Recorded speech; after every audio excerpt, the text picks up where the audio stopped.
అధ్యక్ష కేటీఆర్ గారు 10 years minister గా చేసిండు కానీ ఆ మాటలు ప్రతిసారి సత్యదూరమైనటువంటి మాటలు పెట్టి అబద్ధాలను ఊరంతా ప్రచారం చేసుకోవాలనేదే వాళ్ళ కాన్సెప్ట్.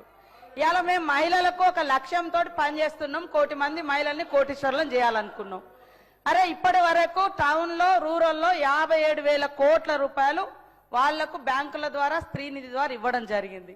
మీ లెక్క మేము రెండోసారి అధికారానికి వచ్చినాక 1 రూపాయి కూడా మీరు మహిళలై వడ్డీ లేని రుణాలు ఇవ్వలేదు. పైగా 3,000 కోట్ల రూపాయలు వాళ్ళ మీద భారం పెట్టిపోయినరు. మేము ఈ 6 నెలలకు ఒకసారి 3 నెలలకు ఒకసారి వాళ్ళ ఇచ్చిన ఇప్పటి వరకు దాదాపుగా 1,121 కోటి రూపాయలు 1,121 కోట్ల రూపాయలు వాళ్ళ వడ్డీ డబ్బులను అంటే వాళ్ళ వడ్డీని పే చేయడం జరిగింది. మేము ఎగ్గొట్టలే అధ్యక్ష, చేస్తా ఉన్నాం. ఎందుకు ఇంత లేడీస్ అంటే మీకు అంత వ్యతిరేకం? అరే ఒక లక్ష్యం పెట్టుకున్నాము, ఆ లక్ష్యాన్ని ఆ సంకల్పాన్ని రీచ్ కావాలనుకుంటున్నాము. మేము ఇవాళ మీరు మూతేసినటువంటి శిల్పారామం దగ్గర 106 షాప్స్ మహిళలకు వివిధ గ్రామాల నుంచి ఉత్పత్తి చేసినటువంటి వాళ్లకు మార్కెట్ సౌకర్యం కల్పించినాం. మీరు ఫ్రీ బస్సు పెడితే కూడా దాని మీద అనేక రకాల సెటైర్లు, తప్పుడు ప్రచారాలు, తప్పుడు వీడియోలను చిత్రీకరించడం, ఇవన్నీ కూడా అది మీ వంతు. ఇది తప్పు, ఇది సరైంది కాదు. తరతరాల అణిచివేత నుంచి ఆత్మ గౌరవంతో, అస్తిత్వంతో, ఆత్మవిశ్వాసంతో ముందుకొస్తున్నటువంటి ఆడవాళ్ల వెంట సపోర్ట్ గా ఉండండి, సహకరించండి. అది నిర్ణయాధికారంలో కావచ్చు, కుటుంబ అధికారంలో కావచ్చు, రాజకీయ అధికారంలో కావచ్చు. నేను చెప్తాను అధ్యక్ష, ఒక ఉదాహరణ. మొన్న మా దగ్గర మేడారం అయింది. మేము వాళ్ళకు 6 కోట్ల రూపాయలతోటి 565 మందికి షాప్స్ పెట్టించినాం. మొత్తం వాళ్ళు with in few days, just 10 days నుంచి 15 days లో 3,33 లక్షల రూపాయలు అదనంగా వాళ్ళు సంపాదించుకోవడం జరిగింది. టోటల్ వాళ్ళ ఇన్కమ్ ఎంత అంటే మేము 6 కోట్లు పెడితే 9,33 లక్షల రూపాయలు వాళ్ళకి ఇన్కమ్ వచ్చింది అధ్యక్ష. ఒక అక్క రోడ్డు మీద మేడారం పోయే వాళ్లకు ఒక 50,000 ఇస్తామే టీ కొట్టు పెట్టుకుంది. ఆమె రోజుకు 5,000 సంపాదిస్తుంది. ఇదే ఇప్ప పువ్వు, మవ్వ లడ్డు వాళ్ళకు ఒక 50,000 నుంచి మేము స్టార్ట్ చేసి 2 లక్షలు ఇస్తే వాళ్ళు ఆ 3 months లో టోటల్ గా మొత్తం ఈ రోజులో 14 లక్షల రూపాయలు సంపాదించారు.